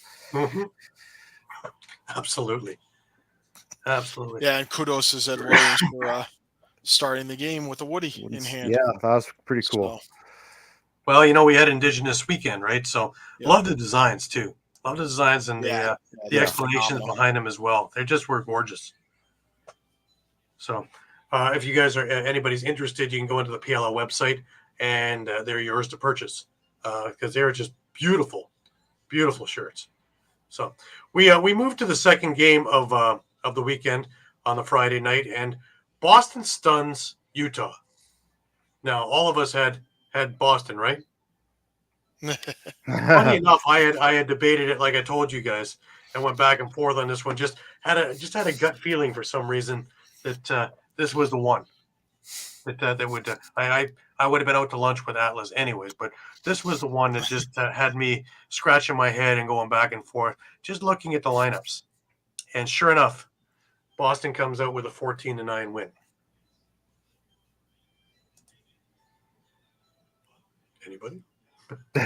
I was going to say, the one thing that jumps out at me, just looking at the score sheet, is 5 2-point goals. Yeah. For Boston, yeah. I mean, Boston, talking about with Atlas, who had none. But it just screws up the entire defense for Utah when they're firing at will from a distance. But it opens up the inside as well. Right? So And Yeah, then- Yeah, we it need the really inside does. look at it because And two of those came on the power play courtesy of Matt Campbell. So, it's another added dimension, beyond just the inside outside, but it's having nice to having see the guys. ability to be able to do that while a man up Right. twice. yeah, It's nice to see guys like Nolting and Holman, have solid games too, because they've been kind of iffy a lot of the first couple of games of the season, not of the caliber that they're playing. Of a great caliber, yes, but not of their caliber, just under that echelon.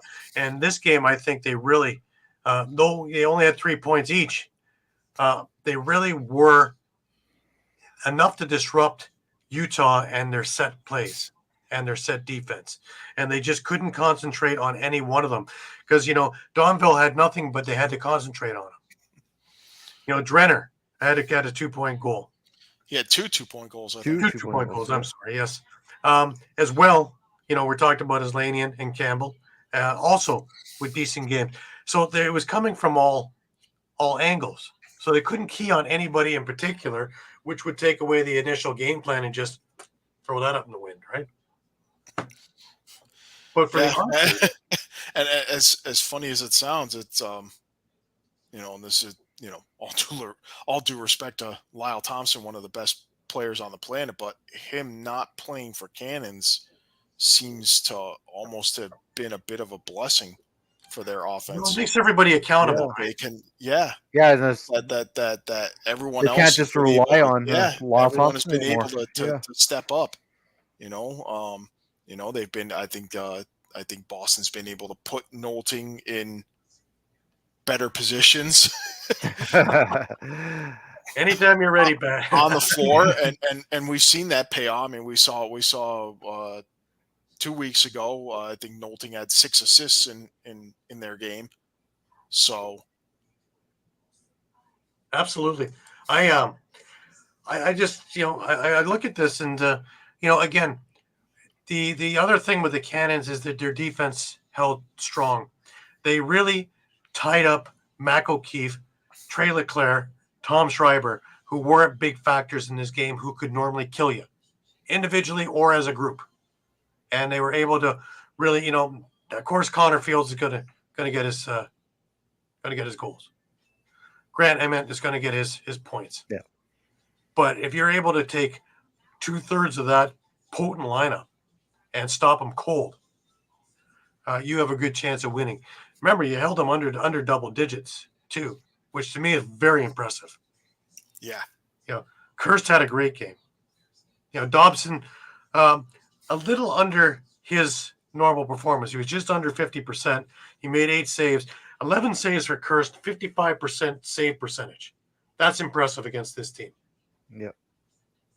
And it's something I expected a couple of games earlier, but something, always one little thing or another that kind of derailed it a bit. But I really like what the Cannons put out this week. And I'm looking forward to seeing what they can do next week. All righty, let's move on because I know the Gobbler is chomping at the bit The Cobbler's waiting. to get himself flying in What here. he's doing. Get him in here. Yeah, I'd say so too. Come on by. We can do it out of order. But anyways, Denver and the California Redwoods, and the Redwoods are still having trouble. Denver Yeah, wins so 13 still from 8. Just no production in this game. No. still winless, and yeah, it's It looked good to start. it's yeah.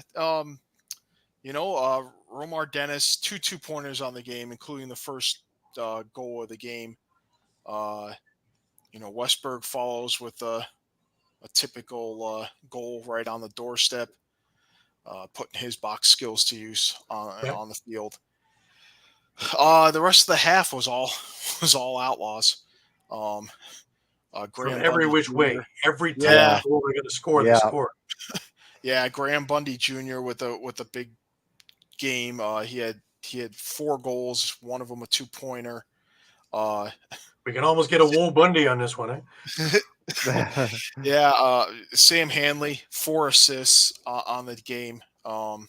Justin Anderson and Josh Zawada each had a pair of goals. Redwoods did fight back. This game was 8-8 after 3, but the fourth quarter just, the Redwoods have just had this problem with their offense just being inconsistent, and it showed again. Shut out 5-zip in the fourth quarter. And for the first time in his PLL career, Rob Pennell held off the score sheet. Isn't that something? That was one that jumped out at me. Yeah. So that's something. And I guess I'm more concerned about all of this. Not so much. It's not even so much Pennell having a bad game or Redwoods having their lowest output of the season, because they had, I think, 11 goals in the first game, and then they had that 2015 shootout with Atlas in their second game. They brought on. Boy, there are a lot of zeros on this score sheet. Yeah. There's a lot, and I hate to start pointing fingers now, but they're gonna start getting pointed soon, and they're running out of time. I hate to point the fingers in certain directions, but they brought on John Grant Jr. to run the offense. What's going on? There's not a lot of offense being run. Yeah, not at all. So, yeah, no, I see your point on that. So, but without further ado, there's a lot of inconsistency. So, yeah. The fourth leg to our table has arrived. Oh, boy. Hello, fourth leg to our table. Should have been here earlier. He's glowing. Oh,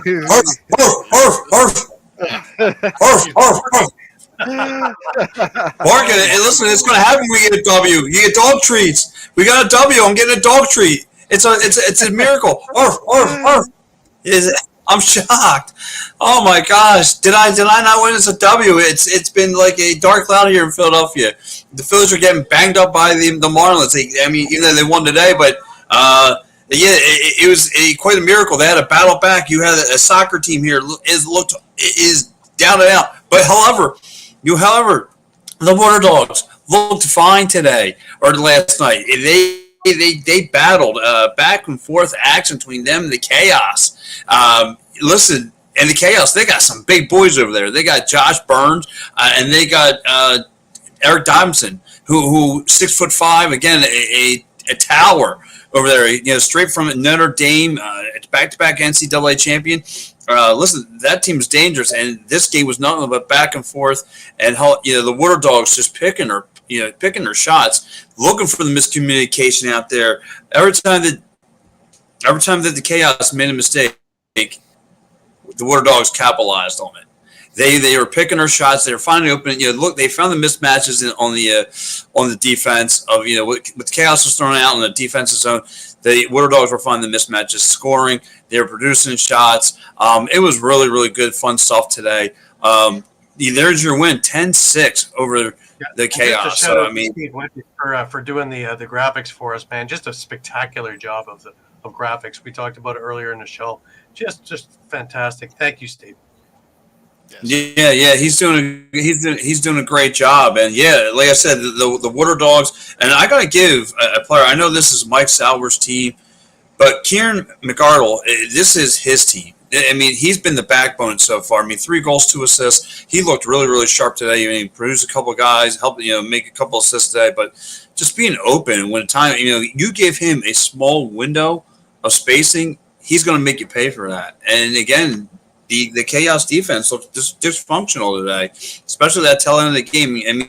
Like I said, back and forth action, down to the wire as far as the third quarter. 7-6 game, and then that fourth quarter came around, the Waterdogs start to run away because of the function, this miscommunication the Chaos were having. And even Blaze Reardon, I dear love him, but Blaze Reardon was out of place.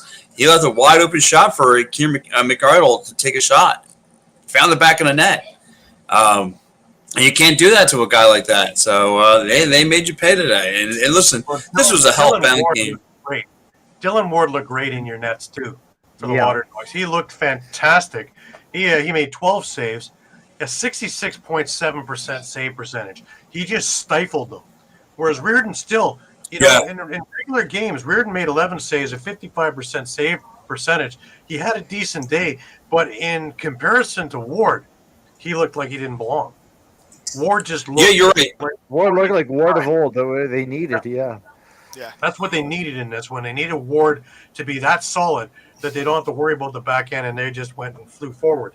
And as the game went along, guys like Kieran McArdle, who are, these are fantastic players. 5 points in this game, everything was needed, everything. And come that fourth quarter, that was the be-all, tell-all, because that's what had him pull away from everything, right? That just shut Chaos completely down. When you're going to score 3 on a 2-pointer and a 1-pointer, and you're going to leave Chaos in the dust, that's a potent lineup for shut down for that long, especially when it's just 7-6. Gary, you're absolutely right. You're absolutely right. I mean, look, the season started the same way last year, 0-3. Your backs are kind of against the wall right now. You're the most dangerous animal. It's kind of, you die or fight, and that's what they did. They came to play on, and they played extremely well on both sides of the ball. Defense, the goaltending was, like you said, you mentioned about Dylan Ward just standing on his head, just being a complete, a brick wall back there. Stopped 12 out of 18 shots that came through to him. And then you had offense. We already know about that offense. That offense is high power. You got Mike Sowers. You got Kim McArdle. Jack Hanna, I mean, those guys can shoot and they can snipe. And Jack Hanna today was just, like I said, just beating the one-on-one coverages, just bullying his way, just picking his shots. Cameron McArdle today, just getting any kind of window spacing, was unloading. I mean, and that's what we expect out of Philadelphia. You expect this. And this only gears up for Boston in the revenge game for next week. So it's going to be interesting how Philadelphia is going to respond. Can this be a momentum builder? It's going to put some energy, especially heading up to B-Town, getting some revenge maybe.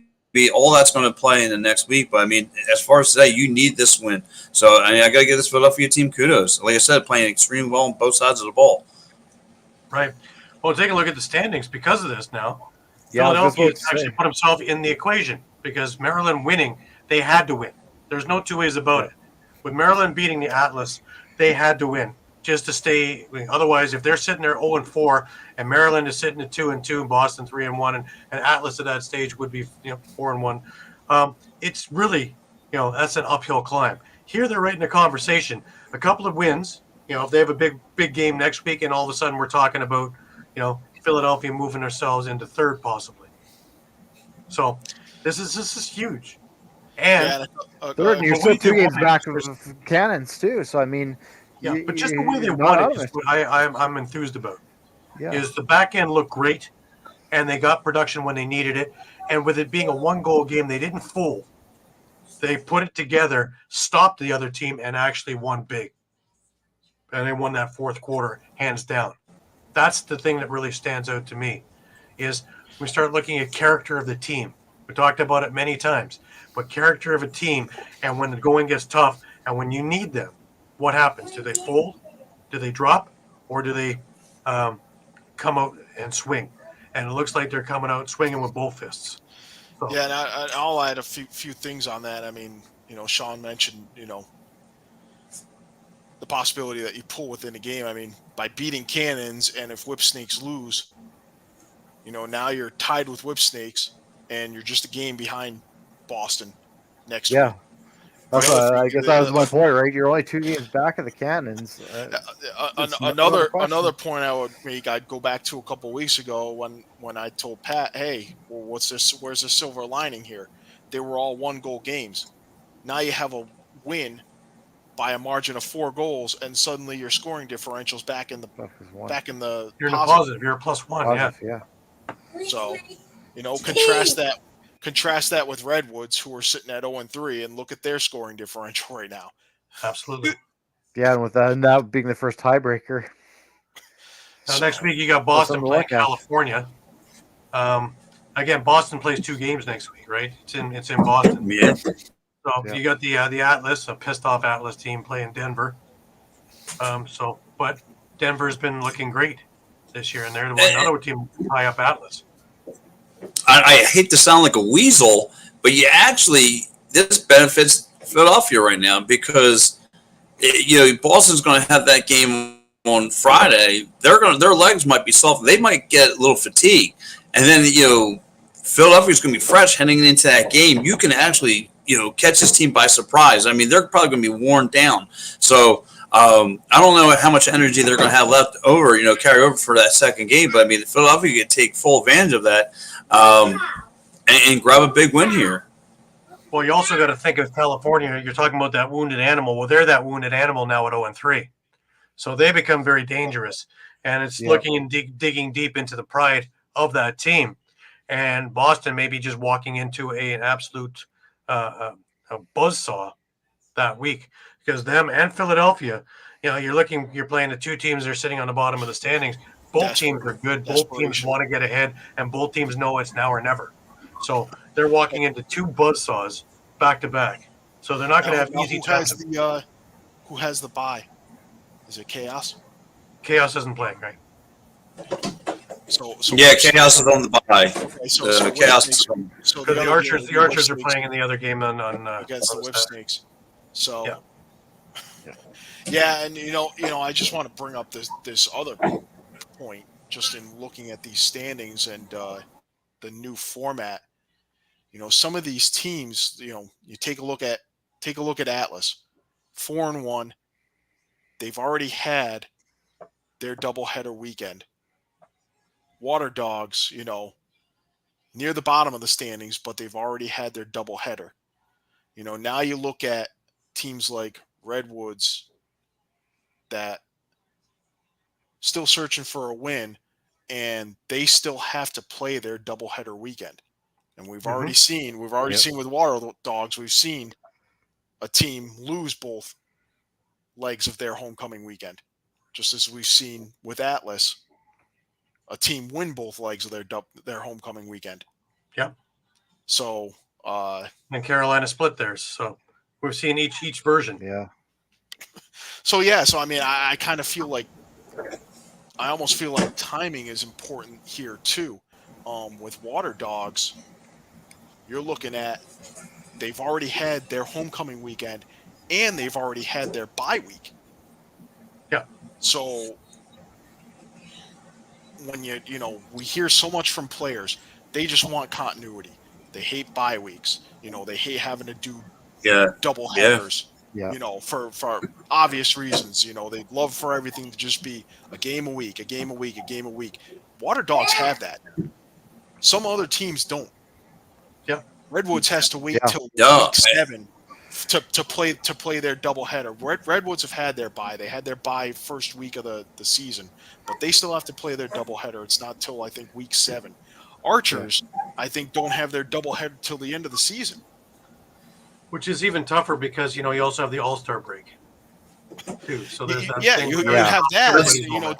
Depending on who you are and where your bye week or your homecoming week is, it could be something vital. For Redwoods. Well, I was going to say, especially the Redwoods, right? Because depending on where they land on that doubleheader. I mean, if they're 0-5, 0-6, or whatever they might be. That could be their season. When they go into their homecoming weekend, where it's okay. Now we've got to play 2 this weekend, and we really need them both. Well, and you just the playoffs goodbye. Mike, you just mentioned too, right? And something Paul Day actually always brought up when I was in the press. He's like, he just wanted back to back. He just wanted to play games. He couldn't stand week here, week there, week here. So when I look at this Chaos team.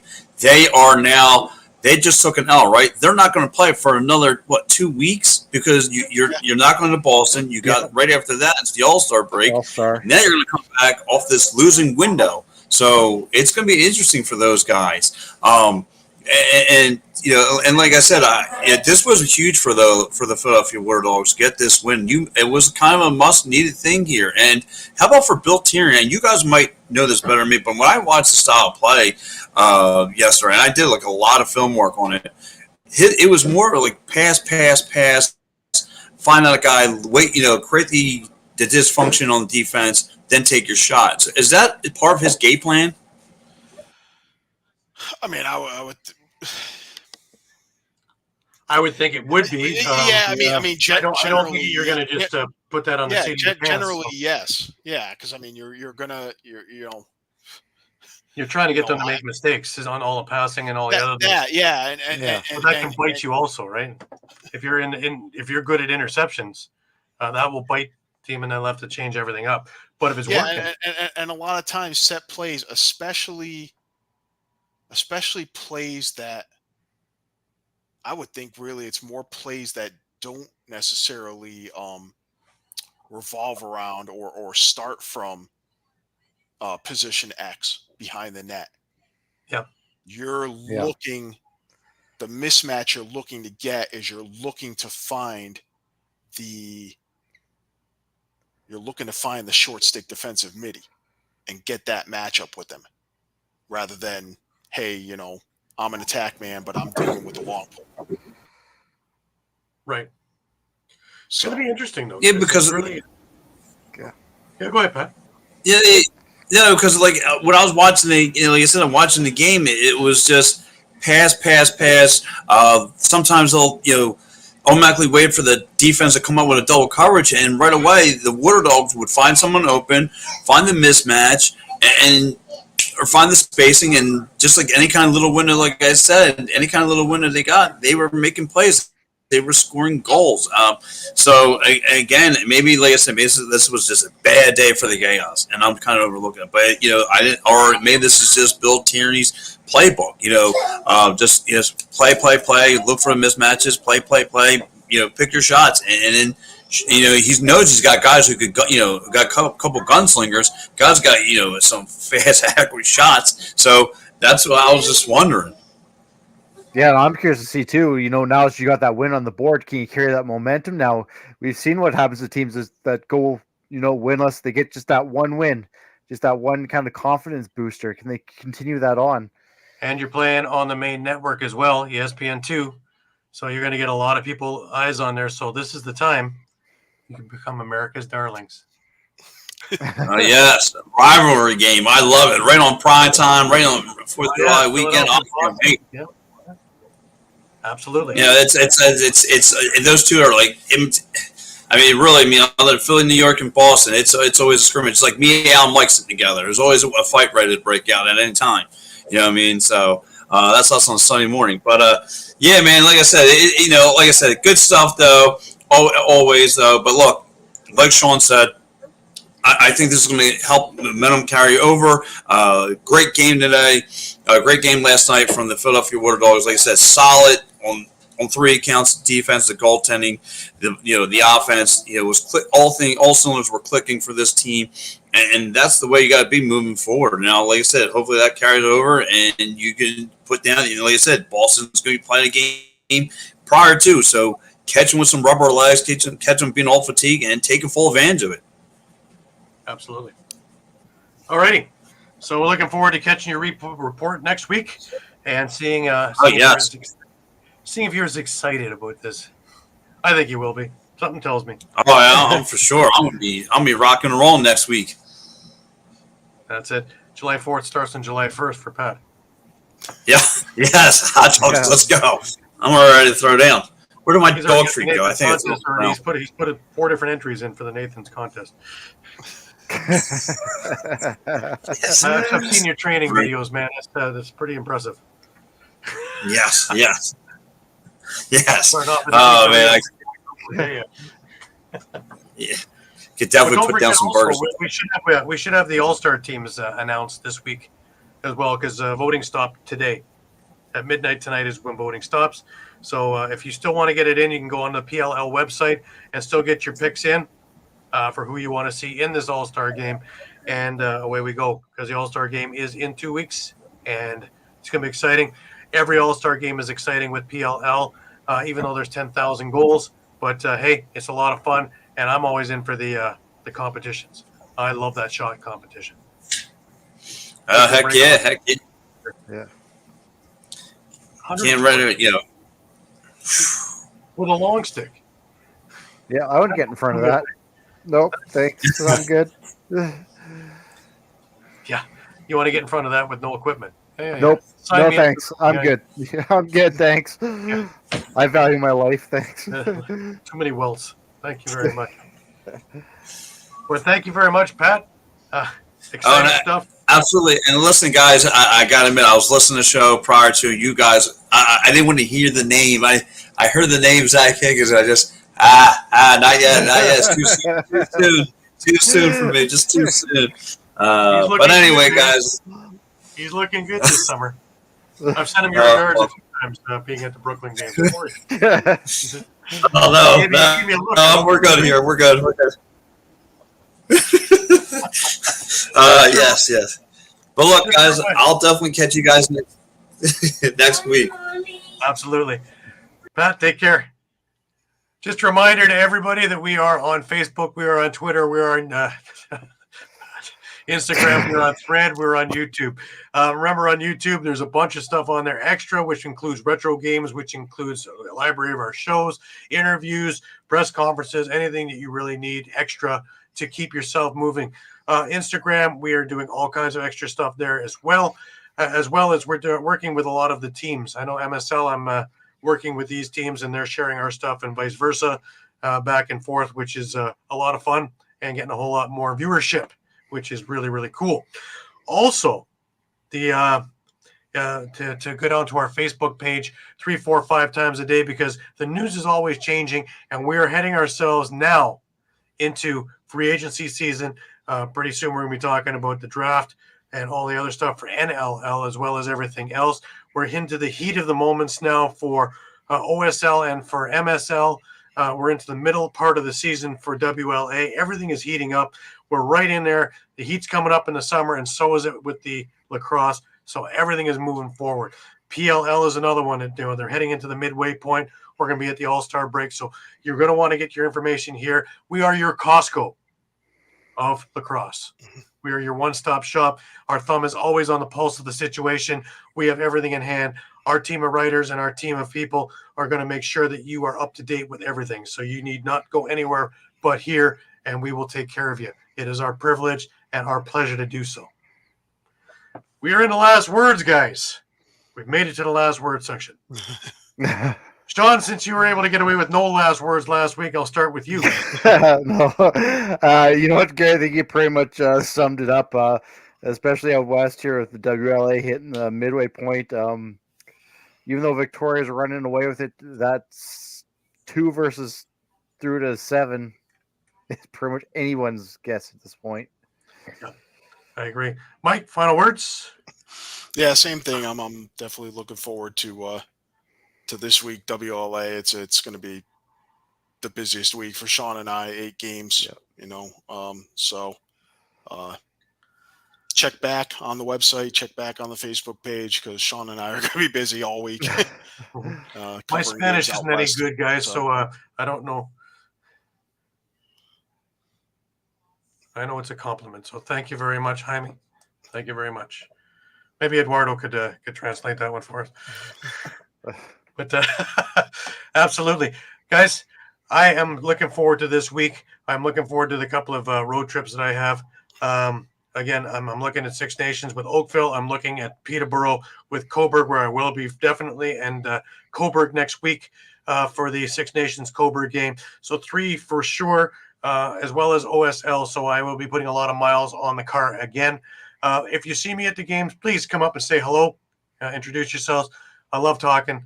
I love talking with people about lacrosse and all the stuff that goes on. I met so many interesting people. It was great seeing Ron Messer again yesterday for the Gales game. Unfortunately, they dropped it and they're out of the playoffs. Congratulations to the Kahnawake Hunters on a great comeback. It was 4-1 for the Gales midway through the second, and they just took over and wound up winning 10-5 and are really looking red hot to get into the second round of the playoffs in Junior B. So congratulations to them. It was a fantastic evening yesterday over in Bowmanville for that game there. And of course, afterwards in the post party, it was great to see people as well. So with that, I want to say thank you to everybody again for week in, week out. A reminder, next week is 11 a.m. Mark that down on your calendars. Breakfast with the boys, 11 a.m. And then we're back to our 9 o'clock slot, our regular slot Until next week, though, make sure you keep your stick in your hands. Again, don't forget to check us out all week long because all the news will be right up to date on our sites. So please give it a look. And until next week, have a great week. We'll see you 11 a.m. next Sunday morning.